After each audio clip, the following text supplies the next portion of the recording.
Hello, I'm Gordon from Camera Labs.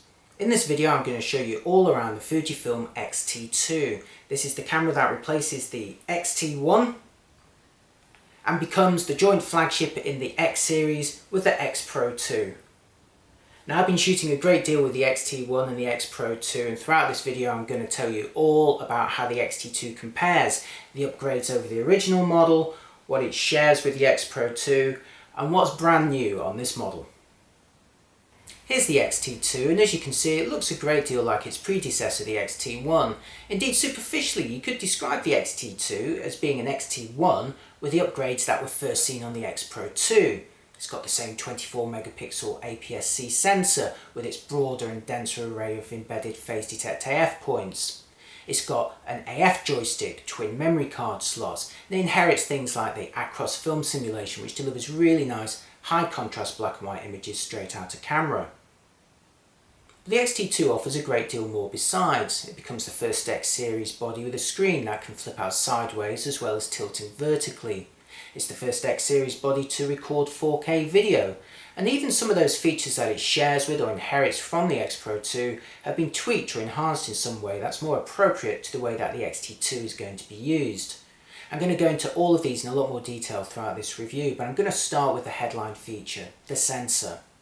So as you already know, the XT2 shares the same X-Trans3 sensor as the X-Pro2. That's a 24 megapixel APS-C sensor. You also get those lovely film simulations which deliver such nice JPEGs out of camera without modification, including that brand new Acros film simulation. That's a high contrast black and white preset that I've been using a lot myself. You can see a lot of the pictures that I take with Fujifilm cameras on my social streams. If you follow me on Instagram or Twitter or Facebook, you'll see a lot of examples of it, and it really does deliver very nice pictures without any manipulation whatsoever. For me, that is the key selling point of the Fujifilm X system. But having this sensor is a lot more than just having more pixels. It's also about embedding a broader and denser phase detect autofocus array, and it really does make a great deal of difference in practice, especially when you're shooting action. Now, the previous X-Trans2 sensor, which you had on the XT1 and so many other bodies in the range, concentrated a small cluster of phase detect AF points in the centre of the frame. So long as that was where your action was, it could actually track it fairly effectively. But if it strayed beyond there, it turned into a contrast-based system and it couldn't track it effectively. However, now with X-Trans3, that array is much broader and denser than before, which allows you to effectively track action a lot better than you could do previously. Now, the X-Pro2 is not an action camera, but I have fitted it with a long telephoto zoom and used it to shoot motorsports. And as you'll see in my X-Pro2 review at Camera Labs, it actually did it very effectively. So the XT2 inherits those capabilities, which are very important. However, Fujifilm hasn't just left it at that. They could have done, but they didn't. What they have also equipped the XT2 with is, for the first time, customizable options for the continuous autofocus. When you enter the XT2's custom autofocus menu, you'll see that you can actually adjust the tracking speed, the tracking sensitivity, and also the way that the camera handles moving from one zone of AF groups to another zone. Now, like a lot of top-end sports DSLRs, Fujifilm has created 5 presets configured for different types of scenarios, and a 6th option allows you to configure these 3 parameters yourself. This is a really neat feature to find on a camera like this. I'd like to make a quick note about the mechanical shutter. The original XT1 had a top mechanical shutter speed of 4,000th of a second, which, to be honest, is a little bit slow for a camera of its class and ambition. The X-Pro2 features a new mechanical shutter mechanism and a top speed of 8,000th of a second, and that's been inherited on the XT2. That's great news for the XT2, especially for sports and action shooters. But by sharing the same mechanical shutter mechanism, the XT2 also gains a new shutter sound. Now, to me, the old XT1 had a fairly emotionless and uninspiring click sound. The X-Pro2 really changed that with a much more satisfying kind of sound. And at this point you might be thinking, I've gone a bit mad, why am I talking about different clicking sounds? But to me, the sound that a camera makes when it's operating is very much like the sound a luxury car makes when you close the door. It sounds a lot different to a cheaper car like my car. And you think, oh yeah, that sounds nice. And it's the same with the X-Pro2. When you're using this, you're like, oh yeah, I really like that sound compared to the older models. And now the XT2, although it sounds a little bit different because of its different shell, to me it sounds much better than the XT1 when you pull the trigger when you press the shutter release. Now in terms of its top continuous shooting speed, the XT2 hasn't changed from the XT1. It shoots at 8 frames per second with a mechanical shutter, and here's how that sounds. The XT2 does, however, have a special trick that allows you to boost that speed to 11 frames per second that I'll be telling you about later on in the video. Now, before I move on, the XT2, like the X-Pro2 and the XT1, if you've updated the firmware, also has a fully electronic shutter. Now these do have some problems, especially with skewing artifacts, but the bottom line is that they operate in complete silence. It's not quiet, it's completely silent, which is great if you're shooting in discrete situations. Although I should also say that the actual mechanical shutter on these cameras is still so much quieter than that on a traditional DSLR, and that really makes a difference when you're shooting street or you're shooting events like weddings. I'd now like to move on to video, and as I mentioned earlier, the XT2 becomes the first X series body to be able to record 4K video.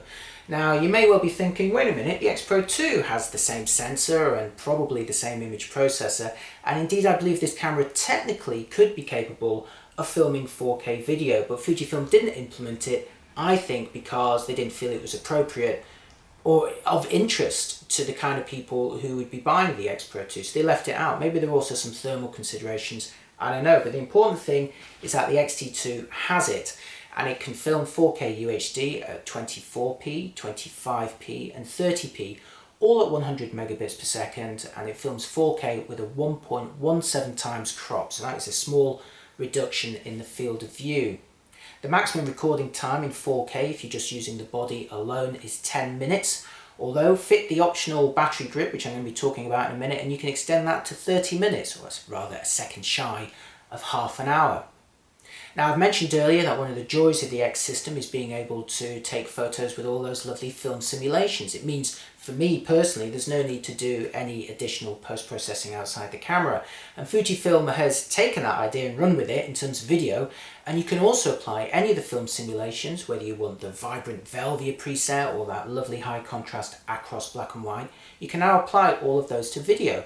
So if you're happy with the way they look, it can save you a lot of time because you don't need to grade your footage afterwards. But if you do want to grade it, there is also a flat F-log profile. And I should also mention, for anyone who wants to use the HDMI port, it will output 422 in 8-bit uncompressed. The XT2 will of course also film 1080 video up to 60p. There aren't any high frame rates for slower motion, but it does use the full sensor width, so it will film 1080 without any field reduction, and again I believe that's at a bitrate of 100 megabits per second. Now the high resolution sensors, superior autofocus and presence of 4K video may be the big headline features on the XT2, but for me personally, as an existing XT1 owner, it's the little physical changes that they've made around the body that really enhances it for day-to-day use. I'll start with the ISO dial on the top left side, which is taller than before, so it's easier to turn, but Fujifilm's implemented a different locking mechanism. It's like a ballpoint pen. You push it once and the dial is locked. You can't turn it. Push it again and it will rotate freely. Now to me, that's easier than the locking system that you've got on the XT1, which requires you to hold down the button as you turn it. It's quite an awkward two-fingered process, but now on the XT2 I feel that works much better. The taller design and locking mechanism have also made it over onto the shutter speed dial, so as before you can turn it freely. Notice the 0.008 of a second position now. Push the button in the middle and it will lock, push it again and it will unlock and you can turn it freely. Owners of the XT1 will notice that the shutter release button that previously was completely flat on this body now inherits the threaded style of the X-Pro2. This means you can screw in an old style mechanical cable release, should you have one of those. Luckily I do. You'll also notice that the movie record button is gone. Now that's because it's been relocated onto the drive mode dial as an actual movie mode position. And this makes a lot more sense really, because when you are wanting to film video, you switch the camera into its video mode and then you use the shutter release to start and stop movies. That to me makes a lot more sense than just pressing a red button on the top and then seeing the screen reformat and whole new menu options appear or disappear as such. So it's thinking actually a lot more carefully about it. You'll see that there's still an exposure compensation dial at the end, and like the XT1, it offers a physical range of plus or minus 3 EV. However, like the X-Pro2, there is now a C position. If you set this dial to the C position, you can apply exposure compensation in a broader scale of plus or minus 5 EV using the front finger dial. However, I should say that this dial, like the X-Pro2 and like the XT1, does not have any locking mechanism. It can turn freely. There's nothing to stop that spinning. As you pull it out your bag, which I have done many times in the past with the XT1, I've pulled it out, thought, wait a minute, why is this picture looking so bright or so dark? And it's because this dial has moved as I've taken it out. So that unfortunately is something that's been inherited on the XT2. Anecdotally, we'll just have to wait and see how that camera performs in the field in that respect. The XT2 inherits the front finger dial and rear thumb dial of the XT1, but like the X-Pro2, you can now push them in for an additional click function. Now, to me personally speaking, I think the dials are still a little bit on the small side. There's no reason for them to be so small on a body like this, but I do like that push functionality. Below the thumb dial is one of the most important upgrades on the XT2. It's an AF joystick, hallelujah, hurrah! Inherited from the X-Pro2, this allows you to quickly and easily reposition a single AF area. This is one of the most important upgrades for me personally over the XT1, because I'm always adjusting the single AF area when I take my pictures, and any camera that makes it difficult or convoluted for me to do that, and specifically I'm talking about Sony and Fujifilm prior to the X-Pro2 and XT2, they frustrate me. You know, make it easy for me to be able to reposition that AF area, and the joystick does that. It is so much quicker and easier than the XT1. However, still not as quick and easy or as simple as simply tapping a touchscreen. Once again, sadly, Fujifilm has resisted the opportunity to equip one of its interchangeable lens X series bodies with a touchscreen. They've proven they can do it on the X70. It's got a lovely touchscreen interface, but they've not done it on one of their interchangeable lens bodies, which I think is a terrible shame. They keep saying the same reason. They say we talk to all of our X series photographers and other people, and none of them have expressed an interest in a touchscreen, or apparently not to any sufficient degree to actually get them to implement one. Well, personally speaking, I think that's a mistake. Touchscreens to me are fantastic. If you hate them, you can turn them off. If you love them though, you can just so easily reposition the AF area and do all sorts of other cunning things in the user interface. Fujifilm has the technology in the X70. I really wish they'd put it in the XT2. Hopefully in an XT3 or maybe in an XT20, I don't know. I just really hope, this is my personal plea to you Fujifilm, please implement some touchscreens in the future. And again, anyone who says they don't like them, they can turn them off. It's all right. Another important upgrade on the XT2 are those 4 cross key buttons. Now you might be thinking, what have they done here? Well, on the original XT1, the 4 cross key buttons were very flush to that rear surface. In particular, this one on the right, when you push it, you can hardly really feel it even moving. It's like one of those laptops with keys with almost no travel at all. You don't know whether you've pressed it or not. There's no positive feedback. And again, to me, it's completely unnecessary on a body of this size. Sure, mirrorless cameras are small, but as Olympus has proven, you can put chunky dials and big fat buttons on a small body, and it works absolutely fine. There's no reason why a body of this size should have tiny buttons. So Fujifilm has listened, and on the XT2, the 4 rear buttons do raise up a little bit more than they do on the XT1. This makes them much easier to press. Now, I should say, not quite as nice or as easy to press as the buttons on the back of the X-Pro2. I think these are much more tactile, but you know, it is progress nonetheless. But if I can get a direct line to Fujifilm's design and engineering department, I say go larger, bigger dials, bigger buttons. And if you can make them backlit too, like Nikon does on its semi-professional and professional bodies, all the better.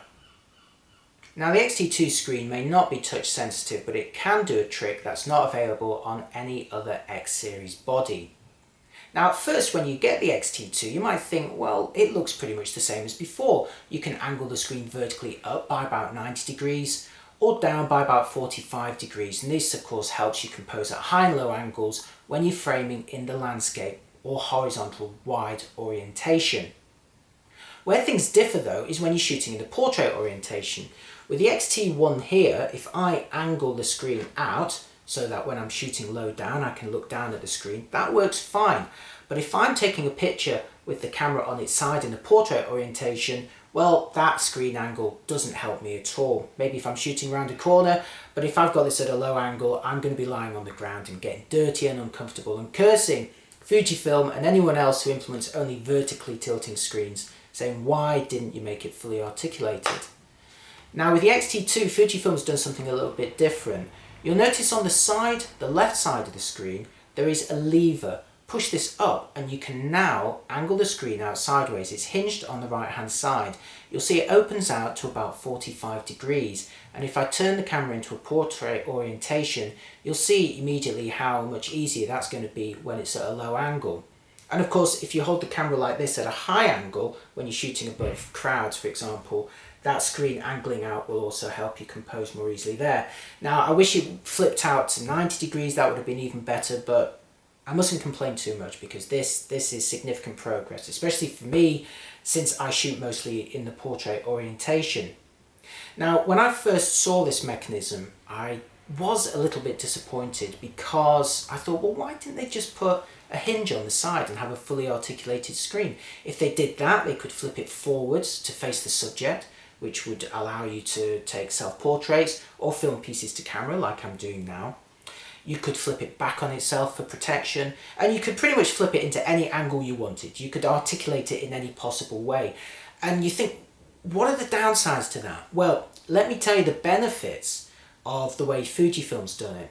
First of all, imagine you've got the camera with its screen folded flat as normal, and you've now got it in the portrait orientation and you want to angle it out quickly. Well, with a side hinge screen you'd need to open it out and twist it round. It's a two-step process. Now with the XT2, all you do is push the lever up and fold it out. It is a one-step process. It's as easy as angling it vertically like that. It's just one step. Believe it or not, that is quicker. The other benefit, I think, is that by not incorporating a big chunky mechanism on the left-hand side, you could still, hopefully, implement one of these, which is an L bracket. This clips onto the side of cameras and allows you to mount them vertically on tripods. I use one of these all the time. This is from Photomad. I'm assuming that you will need a different one for the XT2. I've not had a chance to try my XT1 L bracket on the XT2 yet, but I think by not having a hinge on the port side, it should free it up for easier use with L brackets. So over time I might have been a little bit disappointed initially that it wasn't fully articulated, but the more I think about it, the more I think that perhaps Fuji's got this right. Another feature inherited from the X-Pro2 are twin SD memory card slots, and in fact it allows the XT2 to join a fairly exclusive club of mirrorless cameras that have got dual memory card slots. It's a really useful facility to have in practice because once you fit two memory cards, you can configure the camera to record exactly the same data to both of them. So if one of the cards becomes corrupted or you need to hand one over to a client, you've got a second card with all of those images effectively backed up. Another way you can set it up is to immediately switch over onto the second card when you run out of room on the first card. Now I've found this with the X-Pro2 when I was shooting motorsports with this camera. I was merrily shooting fast bursts as cars went past and then just thought, wait a minute, I wonder how close I am to filling up that first memory card. And in fact I'd filled it up ages ago and the camera had seamlessly switched onto the second card. You could alternatively configure it to record JPEGs onto one card and RAW files onto another. And again, if you're say a wedding photographer or something, this gives you a great opportunity to hand one card to the client and keep another card for your own records. It's a really nice way to work. You will, however, notice that Fujifilm has implemented the slots in a slightly different way to the X-Pro2. For starters, there's a little lever to open the door, whereas on the X-Pro2, there is no lever. It just opens with a push. So it is a little bit more secure. The slots are also not created equal on the X-Pro2. Only one of them is configured to exploit the additional speed of UHS Class 2 memory cards, whereas on the XT2 both of them are UHS Class 2 compatible. So it's little things like this that you assume at first when you look at the specs or you hear about it, that the XT2 you think, oh, it's going to be the same as the X-Pro2 in this regard. But in fact they have made little subtle changes throughout, and that's a really nice advantage that the XT2 has over the X-Pro2. The main ports are still behind a flap on the left side, but there's been some changes. Up from 3 there are now 4 ports, starting with a dedicated external microphone input, a 3.5mm jack, thank you for that Fujifilm, the 2.5mm jack on the XT1 was just annoying. Then you've got a full-size USB 3 port, next an HDMI port, and at the bottom a 2.5mm remote jack. So there's several ways you can remote control the XT2. You could use the remote jack. You could, if you have the right kind of adapter, I guess, use the USB 3 port. There's the mechanical shutter release mechanism for those old accessories, or you could of course remote control it over Wi-Fi. Lots of opportunities for you there. I should also add that for the first time on an interchangeable X series body, you can recharge the XT2's battery internally over USB. Fujifilm launched the XT2 with a new battery grip accessory, officially called the VPB XT2 Vertical Power Booster. This accessory does a great deal more than simply extend the battery life. But first the basics. It thickens the grip, giving you more to hold on to, and like most battery grips, it duplicates controls for use in the portrait orientation. So you get a duplicate AF joystick, those pushable front and rear dials, also a selection of buttons when you're shooting in this orientation. The accessory really starts to get interesting though with this little switch which sets it from normal to boost. Now this increases the performance in many regards on the camera. It accelerates the autofocusing speed, it shortens the shutter lag, and it also boosts the maximum continuous shooting speed with the mechanical shutter from 8 frames per second to 11 frames per second. So as a reminder, this is how the XT2 sounds when it shoots at 8 frames per second.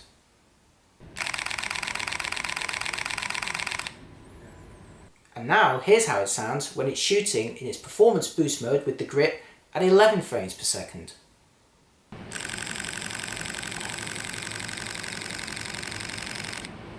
Remember that you also have an even faster 14 frames per second mode, but that's with the electronic shutter and you don't need the battery grip for that.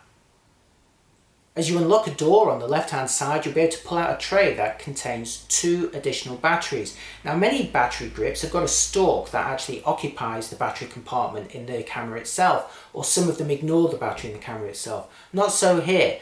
It will actually let you still use the battery inside the camera and 2 more inside the grip itself. This allows you to triple the battery life of the XT2, giving you, under SEPA conditions, 1000 shots. It also extends the 4K recording time from 10 minutes per clip to 30 minutes. So by boosting the continuous shooting speed, by boosting the recording time in 4K, increasing the autofocus, reducing the shutter lag, this accessory really does give the XT2 a great deal. But there's a little bit more. Just before I go, you'll notice behind a flap, there is the addition of a headphone jack. In case you were thinking, oh, you know what, wouldn't the XT2 be nice if it had a headphone jack? Well, now it does. If you fit the optional battery grip, you get that headphone jack, and you also get a 9V DC input that allows the battery grip to actually recharge simultaneously with the supplied adapter that comes with that accessory. So to me, I think that this new battery grip is going to be the must-have accessory for every XT2 owner. And that's the end of this video. In conclusion, the Fujifilm X-T2 represents a significant upgrade over the original X-T1. It's so much more than X-T1 with just the upgrades that we saw on the X-Pro2, although just those alone would have been very nice to have. It's the addition of things like 4K video, the customizable continuous autofocusing, and for me in particular, the screen which can flip out sideways. That is just going to make it so much easier to shoot at low or high angles in the portrait orientation, and it's certainly going to make shooting alongside me in those conditions a lot cleaner in terms of the language used. There'll be a lot less cursing towards the manufacturers. Why didn't they implement this feature? At last, it's got it.